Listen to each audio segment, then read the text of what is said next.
성당 안에서는 다양한 목소리들을 듣기가 어려운 경우가 종종 있습니다. 소수의 목소리가 큰 것은 하나의 공동체를 이끌고 가는데 도움이 될지는 모르지만 많은 이들을 안고 가는 것은 점점 어려워집니다.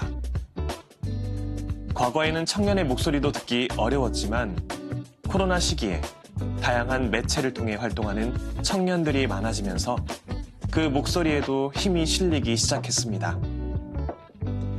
이 시간에는 스스로 세례명을 선택하고 신앙생활을 열심히 했던 한 청년의 신앙 체험을 함께 읽어보려 합니다. 희로애락이 공존하는 신앙 여정 속에서 우리와 닮은 듯 다른 작가의 모습을 발견하고 동시에 우리의 신앙생활도 돌아볼 수 있을 것입니다.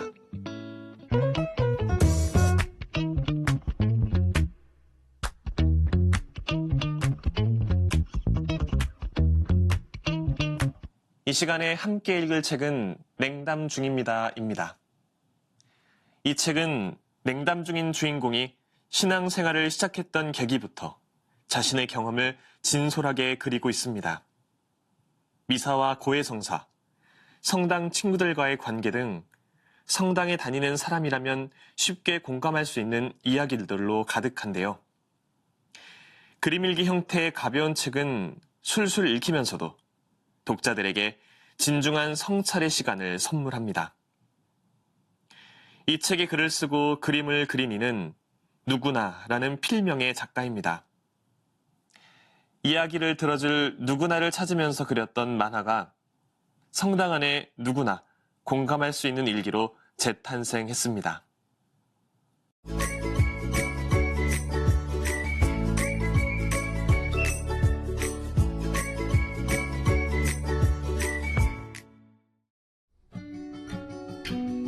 다시 돌아온 본당.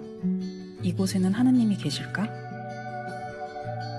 하느님이 어디든 계시다는 것을 머리로는 알겠는데 마음으로 느껴지지가 않았다. 이게 뭐야, 분위기가 너무 다르잖아. 피정 때만 계실 리 없으니 이곳에도 계셔야 했다. 독서 도망감, 너가 해주라. 네? 고해를 한다.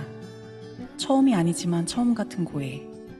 본질적인 성찰, 솔직한 고백이었다. 하느님이 어디 계신지 모르겠습니다. 분명 어디에나 계신다고 하는데 보이지 않는 하느님을 어떻게 느낄 수 있나요? 몇 초의 침묵, 신부님이 말씀하셨다. 하느님은 눈에 보이게 나타나시지 않지만 주위 사람의 선함으로 드러나십니다. 고해소에서 나와 생각했다. 아, 나는 하느님을 느끼고 싶어 했지 찾지는 않았어. 찾으면 어디든 계실 텐데 이런저런 핑계를 대고 느껴지지 않는다고 투정만 부린 것은 아닐까?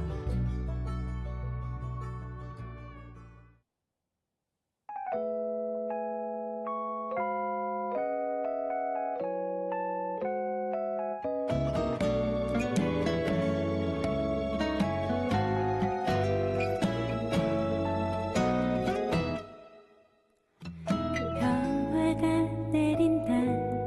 메마른 내 맘의 단비처럼 평화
신앙 프로그램에서 뜨겁게 하느님을 체험한 사람이 다시 삶의 자리로 돌아온 후 실망하는 경우가 종종 있습니다.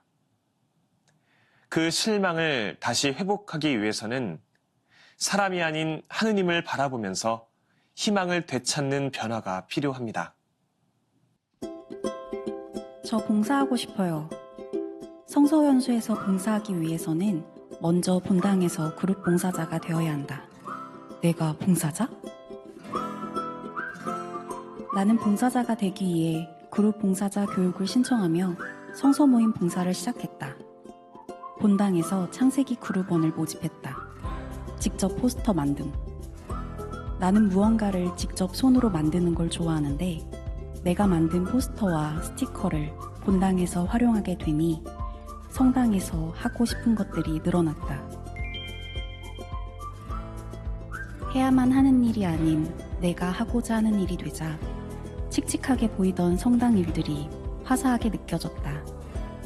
봉사에 대한 즐거움이 넘쳐나기 시작했다. 누가 시키지 않아도 스스로 일을 찾아서 하기 시작했다. 이거 표지 만들어서 정리하고 이 행사는 이렇게 꾸미면 어떨까? 포스터를 이렇게 저렇게 요렇게. 나의 쓸모가 보였고 사람들의 긍정적인 반응에 더 즐거웠다. 오, 좋다. 이쁘다. 봉사를 하는 이유는 타인을 위해서이기도 하지만 나를 위해서이기도 하다. 내가 즐겁지 않으면 타인에게 무엇을 나눠줄 수 있을까?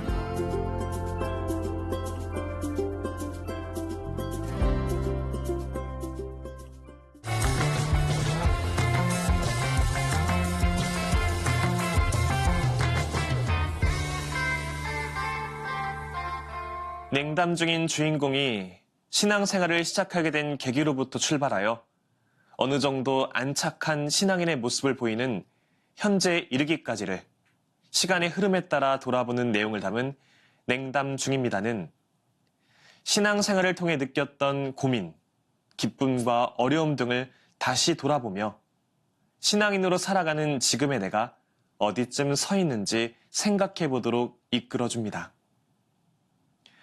그림일기 형식을 위한 책의 내용 안에서 주인공이 우리 시대를 살아가는 청년의 모습으로 그려진 만큼 청년기에 겪을 수 있는 여러 신앙 체험들과 그 안에서 겪게 되는 갈등, 어려움, 또 기쁨과 보람 등에 대한 청년 신자들의 깊은 공감을 불러일으킬 것 같습니다. 저는 특별히 모세의 마음이라는 제목으로 엮인 대목이 인상 깊게 다가왔습니다. 주인공은 청년 성서 모임 탈출기 공부를 했을 때 모세는 그의 장인을 만나 하느님이 하신 일을 전해주었고 장인의 조언을 받아들입니다. 나는 하느님을 알지 못하는 사람들에게 하느님을 이야기한 적이 있습니까?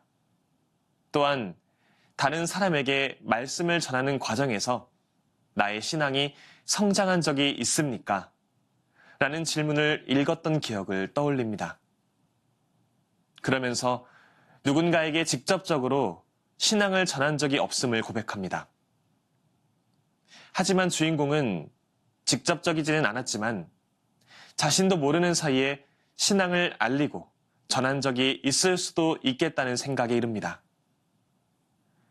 자신이 성당에서 겪었던 일들을 성당에 다니지 않는 친구들과 즐겁게 나누었던 시간과 또 신앙인다운 마음을 품고 지낸 나의 일상을 좋게 바라봐준 친구의 시선으로부터 나의 의지를 넘어서는 하느님의 계획이 발동되었음을 주인공은 느끼게 됩니다.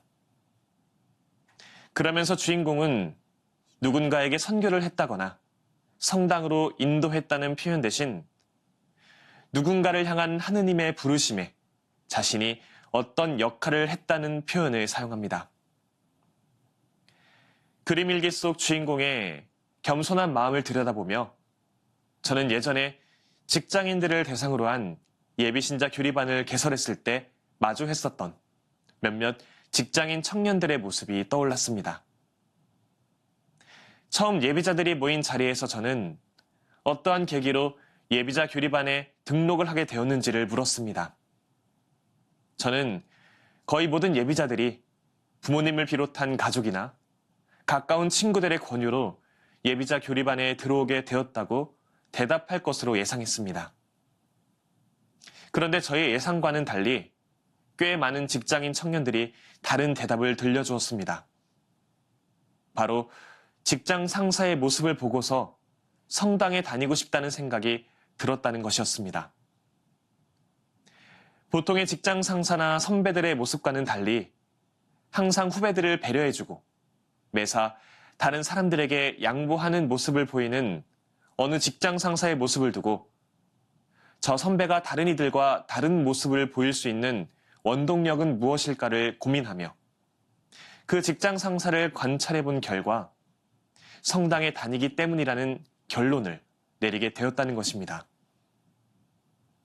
예비 신자들을 성당으로 이끈 그 직장 상사들과 선배들은 단 한 번도 다른 사람들에게 성당에 다녀볼 것을 권유하거나 심지어 자신이 성당에 다니고 있음을 제대로 드러낸 적도 없지만 자신이 일상 안에서 보이는 삶의 모습만으로도 충분히 하느님을 알리고 누군가로 하여금 성당에 다니고 싶은 마음을 이끌어낸 것입니다. 여기에 더해 언젠가 제가 택시를 타며 겪었던 일도 함께 떠올려 보았습니다. 본당에서 명동성당까지 택시를 타고 갈 일이 있었는데 로만 카르를 한 채 택시를 탄 저를 마주한 기사님께서 저에게 신부님이냐고 묻고선 성당에 열심히 다니셨던 지금은 돌아가신 어머니에 대한 이야기를 꺼내셨습니다. 기사님은 당신 어머님에 대한 기억들을 하나하나 끄집어내시며 자신은 성당에 다니지 않지만 성당에 열심히 다니셨던 어머니 덕에 지금까지 무탈히 지내온 것 같다고 말했습니다. 또 어머님의 장례를 정성껏 이끈 선정 봉사자들에 대한 좋았던 기억도 함께 나누어 주셨습니다. 그러면서 기사님께서는 갑자기 자신이 세례를 받으려면 어떻게 해야 하는지에 대해 물으셨습니다. 신부님의 모습을 가까이에서 마주하자 자연스럽게 성당에 열심히 다니셨던 어머님에 대한 기억이 밀려왔고 택시에 탄 제가 어머님께서 보내주신 선물 같다는 생각이 들어 세례를 받고 싶어졌다는 것이었습니다. 저는 기사님께서 거주하시는 지역에서 가까운 성당의 위치와 세례를 신청하는 방법을 알려드렸습니다. 혹시라도 궁금한 점이 생기거나 문의하고픈 내용이 있으시다면 저를 태웠던 그 성당으로 연락을 해 저를 찾으시면 된다고도 말씀드렸습니다. 누군가를 하느님의 품으로 인도하는 과정은 고귀하고 소중합니다. 그런데 그 과정이 특별하거나 직접적이지 않더라도 우리의 일상을 누군가에게 자연스레 보이는 것만으로도 가능해질 수 있습니다. 나에겐 평범하기 그지없는 일상이 누군가에게는 하느님을 향한 일생일대의 결심을 품도록 이끌 수 있음을 기억하며 나의 평범한 일상을 누군가가 하느님을 떠올릴 수 있는 순간으로 다져나갈 수 있으면 좋겠습니다. 하느님을 알기 전부터 알 수 없는 존재를 향해 빌어보기도 원망해보기도 했다. 하느님, 부처님, 예수님, 기타 등등님 착하게 살게요. 그렇게 빌었는데 정말 치사하네요. 이거 하나도 안 들어주시고. 하느님을 알고 난 뒤 이것이 기도라는 것을 알게 되었다. 주님, 욕심 안 부리고 살 테니까 요까지만 좀 도와주세요. 기도가 그리 달라지진 않음. 기도할게. 이를 대체할 수 있는 표현을 찾지 못했다. 신자가 아닌 분들께 다른 방법으로 축복하거나 위로하고 싶어도 내가 진심으로 그들을 위해서 할 수 있는 것은 기도뿐이라는 생각이 들었다. 나의 기도가 타인에게 현실적인 도움이 되지는 못할지라도 상대를 생각하는 나의 마음을 진심으로 표현하는 말. 기도할게. 아마 나는 이를 대체할 표현을 평생 찾지 못할 것이다. 조금은 슬프게 느껴지기도 하는 냉담이란 단어를 고백하기까지 꽤 커다란 용기가 필요했을 것 같습니다.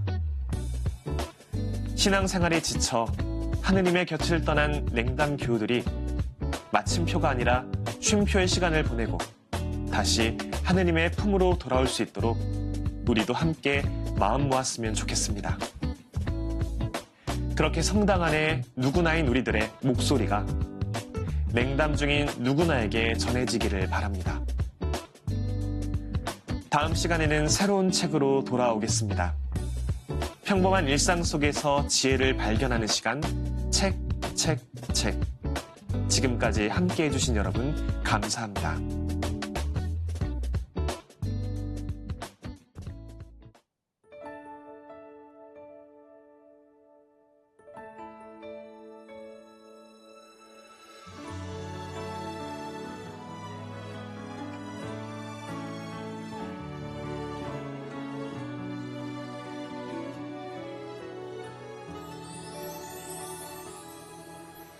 나 가진 것 없지만 나 자랑할 것 없지만 약한 나에게 힘을 주시는 주님은 내 모든 것 나의 자랑입니다. 약한 나에게 강함 주시는 주님 영원히 나를 지켜주소서. 주님의 힘이 내게 머무를 수 있도록 더없이 기쁘게 나의 약함 자랑하렵니다. 약한 가운데 강함 주시는 주님 영원히 나를 지켜주소서. 폭풍 속을 걸어도 벼랑 끝에 있어도 주님과 함께면 두려움 없네.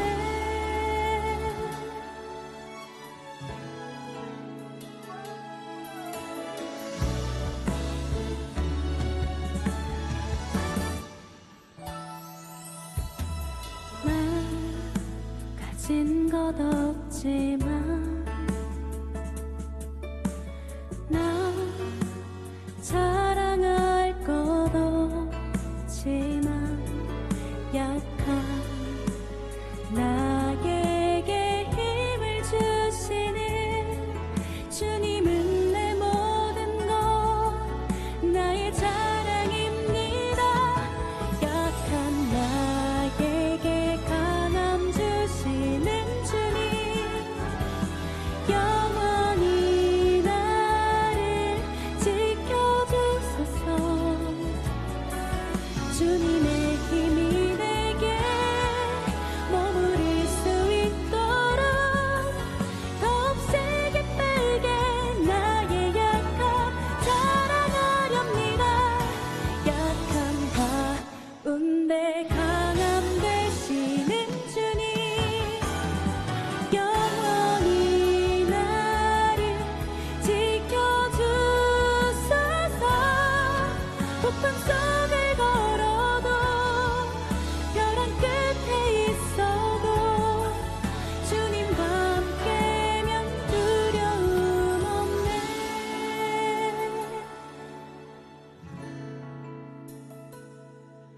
주님과 함께